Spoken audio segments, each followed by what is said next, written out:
Hello, everybody. This is Josh McCall. I'm the People's Candidate for the 9th District of Georgia.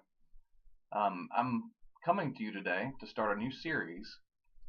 It's called Christian Politics. And the reason I'm starting this series is because I believe that a lot of people in this country feel like religion has been taken over by politics in this country. But actually, Jesus' politics in the New Testament especially was incredibly political. In fact, the reason he was killed was because he upset the people in power enough so that they actually felt threatened by him. Powerful people like Pontius Pilate and Herod don't go after people because they don't like what they say. They go after them because they're a threat to their power. So even in Jesus' lifetime, politics was religious and religion was political. And today I wanted to start off, I am going to be talking about a text from the Bible today. But I want to start off today by letting everybody know that I'm a Democrat and I'm a Christian. I also have many friends who are Republicans who are also Christians. And I want you to all know that just because you're a Republican or a Democrat doesn't mean you're any less of a Christian. It's very important that we realize that. Jesus was not a Republican and Jesus was not a Democrat.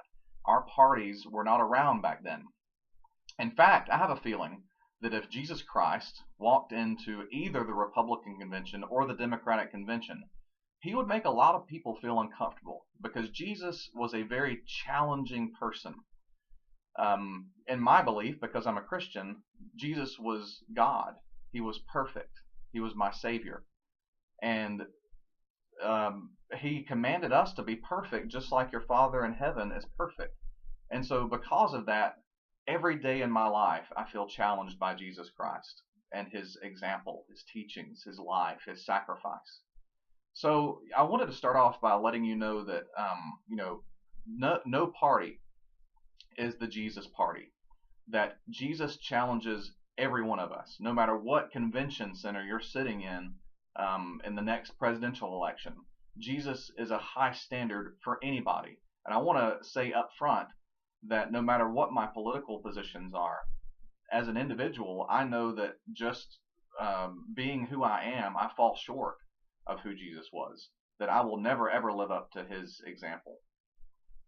Now, having admitted that, because as part of being a Christian is admitting that you're flawed, and I see that every day in my own life. I know I'm flawed. It doesn't take much for me to admit that. Having said that, I wanted to let you know that it's really wrong, I think, to accuse anybody in any political party of not being a Christian just because of the party they're in. You can just as well be a Christian and a Democrat or just a Christian and a Republican. As long as you believe in Jesus Christ, his death and resurrection, that he died for your sins, then I believe that you are saved and that you're a Christian. Now, today I want to talk a little bit about why as a Christian, I am a progressive. As I talk, I don't mean to say that anybody who doesn't call themselves a progressive isn't a Christian. But I do want to challenge everybody out there, just as Jesus challenges me, to look really closely at what their party, whether you're a Democrat or Republican, if you're a Christian, I want to challenge you to look at what your party stands for. And some of it may not align with your Christian standards. So I wanted to start off with the passage. It's a very long passage, actually. It's in the book of Matthew. Matthew chapter 25, verses 31 to 46. And I don't know about a lot of you. I'm pulling mine up on my phone.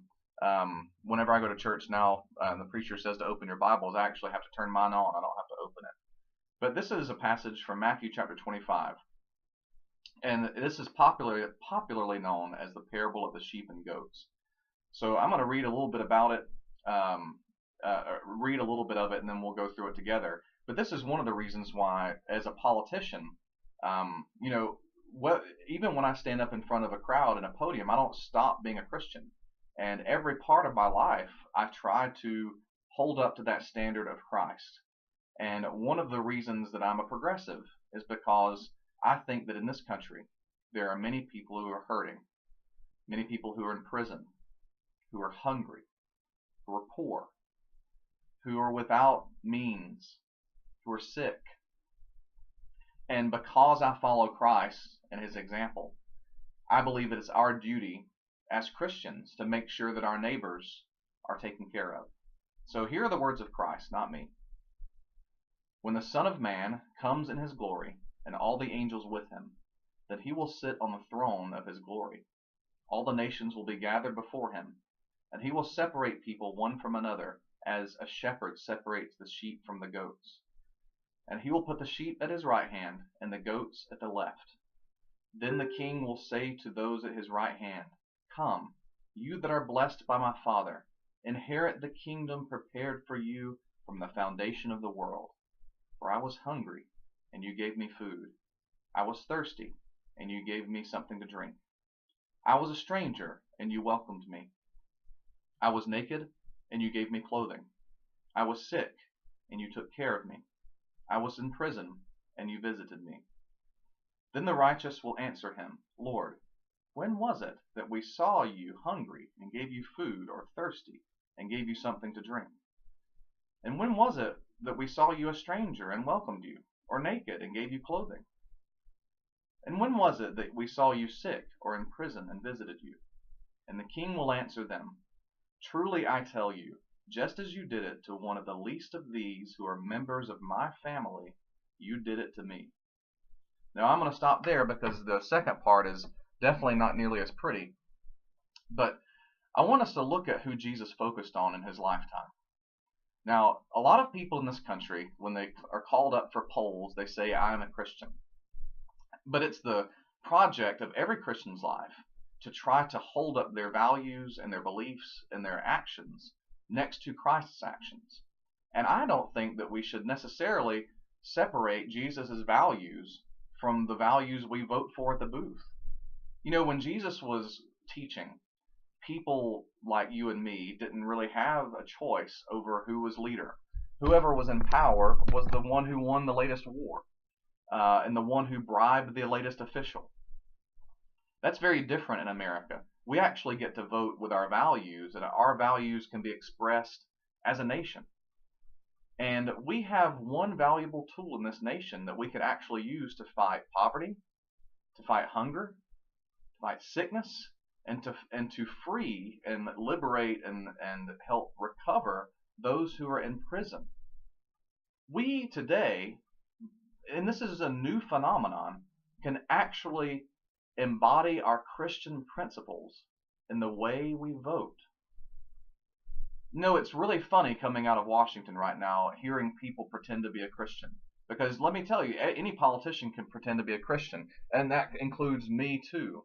But one of the things that we can know is, hey, let's look at their values. Do their values measure up to Christ's values? Christ valued the least of these. The least of these. I want you to think for just a moment in our country today. Who is the least of these? And if you're anything like me, it's going to make you feel uncomfortable. Because Christ commands us that whenever we think of these least, the people on the bottom of our society, that we as Christians are supposed to do everything we can to reach out to them and minister to them, to serve them, and to make their lives better. I can't imagine Jesus going to the Republican convention and hearing people say, I believe in Judeo-Christian values, and then on the other hand, say we should vote to cut anti-poverty, anti-hunger programs. That is not a Christian value. Now, if you go and vote for those policies, you might be a Christian, you might claim to be a Christian, but that's not a Christian vote. There are programs in our country today, like food stamps, also called the SNAP program, that alleviates hunger. And it does so, I don't do it directly, you don't do it directly, but we pay in through our taxes. And according to Christ, one of the people in this world that we have to focus on, if we're going to follow him and his example, is those who are hungry. I can pledge to you, as a politician, I will never, ever vote to cut food stamps. Not because necessarily that I'm a great person, but because I'm called by Christ to minister to the least of these. And when I vote my values, I only vote for people who have the interest of the least of these at heart. Isn't that amazing? Let's sit back for a moment in the ancient world and think about this. It's just as amazing today as it was then that the King of all of the universe, God incarnate, God in the flesh, who could have come down and taken over this world by force. Instead of doing that, he comes down and leads this example. What does he do throughout his ministry? He heals the sick. He feeds the hungry.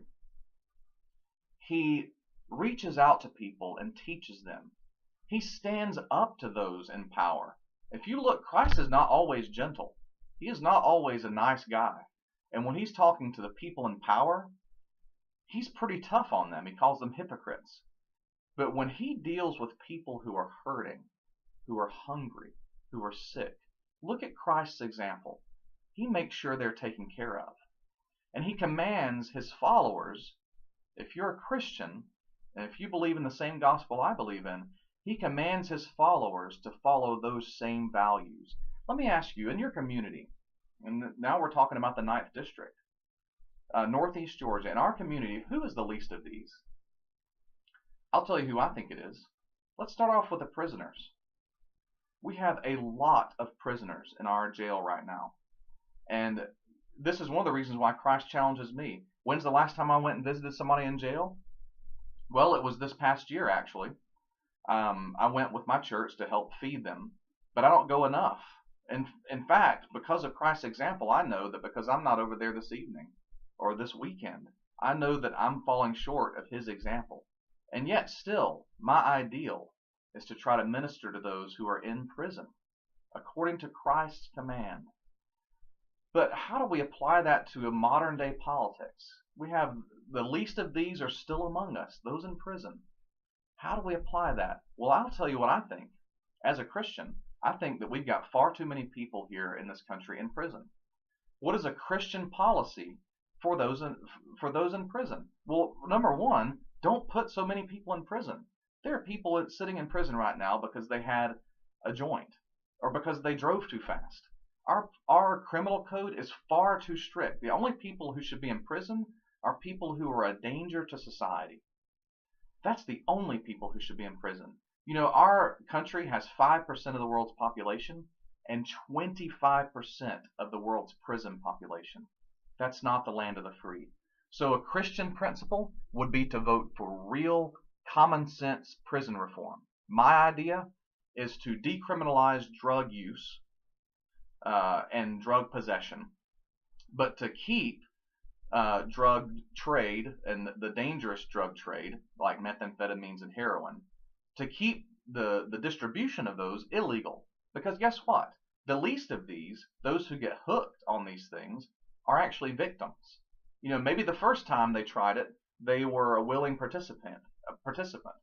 But the second and third time, once you get hooked on one of these drugs, you're a victim. It's a medical situation that you're in, and you can't quit without help. And our prison facilities right now are housing many people who are hooked on drugs, who need help, and many people with mental illness. And this is where our prisons and our hospitals intersect. Our biggest mental hospital right now is our prisons.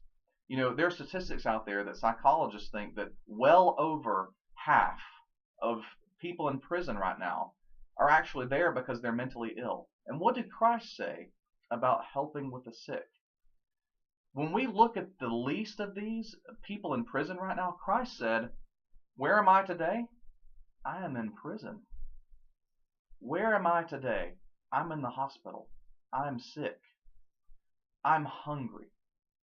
So the people down the street who need food, the people down the street who are poor, the people in prison, the people who will not show up on CNN or Fox News, that's Christ today.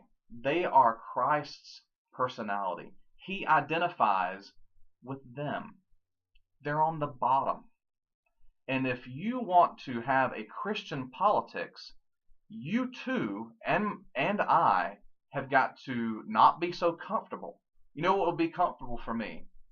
is a nice tax cut. My wife and I pay a lot in taxes. That'd be very nice if we could keep some of that money for ourselves. But that's not the Christian thing to do. If my taxes can alleviate poverty, if my taxes can bring people out of hunger and help people out of prison, it is my Christian duty, my spiritual duty, to actually be willing to give those taxes to help people who are Christ in our society today. You know, so often, many of these preachers, and I have a real problem with preachers who are also politicians. I believe that some churches in our country have preachers, or actually, they say they're preachers, but they're actually politicians. They're just wearing a mask as preachers. And they stand for one party or the other. And in my area, a lot of the preachers in the churches stand up as politicians. And they say, you need to be a Republican. But if those preachers do their duty, they need to stand up to the Republicans and say, you too have the duty to take care of the least of these. Because this is not a Republican or Democratic thing. Taking care of the poor, feeding the hungry, and helping the sick get healing is a Christian duty. For every follower of Christ, it is impossible to know anything about Christ without knowing that he had a heart for the least of these. And my challenge to the Christians today in this country is to turn away from some of these figures who are telling you that, I'll tell you who the Christians are. They're the ones in power. Look at who the Christian is. It's Donald Trump. Look at who the Christian party is. It's the Republican Party. Let me tell you, no matter what party you're in, Jesus is far above all that.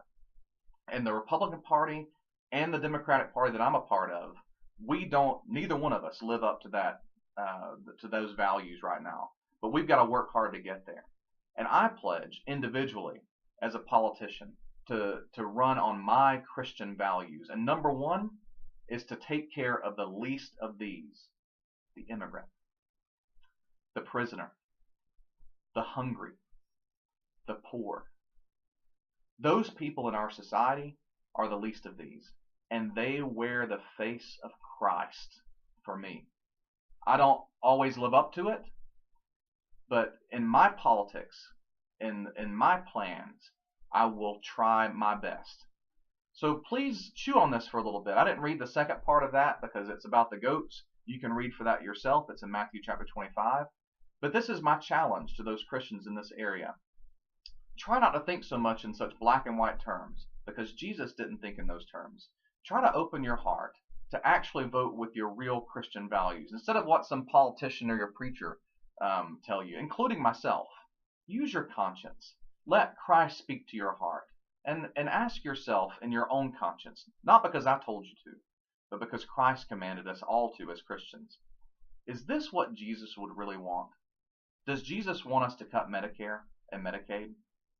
Is that what Jesus would do if he was here today? I have a strong feeling that he would say no, because these programs are the best way to reach the sick in this area.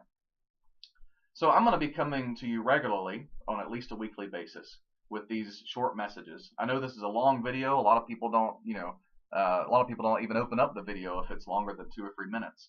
And maybe next time it'll be a little shorter. But this is my general introduction to Christian politics as I see them. I will never tell you that I'm the authority on this, because there's one authority in my opinion, and that was Jesus Christ. And I'm not the be-all and end-all authority on this. But in my own conscience and in my own heart, I've just shared with you what I take from Jesus' teachings. And I might be right or I might be wrong.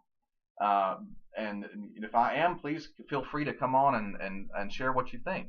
But that's my Christian duty as I see it. And I shared that with you today as both a Christian and a politician. Because whenever I step out there as a politician, I don't take my cross off my back. As a Christian, it's my duty to carry it with me everywhere. So please feel free to join me in this journey that I'm taking as I go through to the 2018 election. I'm trying to live up to my Christian values, and even though I know I will fail in that sometimes, today it's clear what Christ wants us to do. Take care of the least of these. This was your regular dose of Christian politics with Josh McCall. I hope you'll join me as often as you can, and I promise the next video will not be as long. Thank you, and have a blessed day.